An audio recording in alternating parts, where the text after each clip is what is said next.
მე ასე თუ ისე კარგად გამიმართლა, იმიტომ რომ ამ ჩემი წამომწყებებიდან სიტყვაზე 17 სტარტაპზე ვარ ასული და 4 გამოვიდა წარმატებული, რაც კაი სტატისტიკას ნიშნავს, მაგრამ ეს იმას არ ნიშნავს, რომ ახლა სიტყვაზე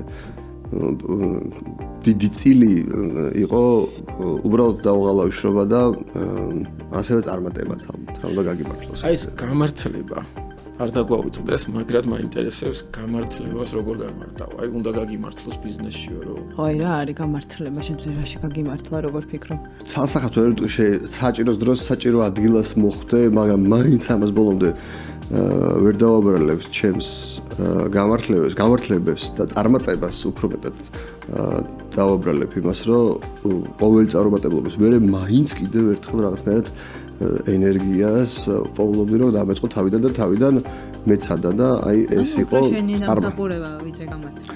ხო, აი ხა საუბარში მივხვდი რომ შეიძლება ყველა ვაკრინებ, მოკლედ რა, რაც არის ნამდვილად ჩემთვისება და ალბათ არ უნდა მწვეროდეს ამაზე საუბარი, რომ რაღაცნაირად დანებება თავის არ შემიძლია.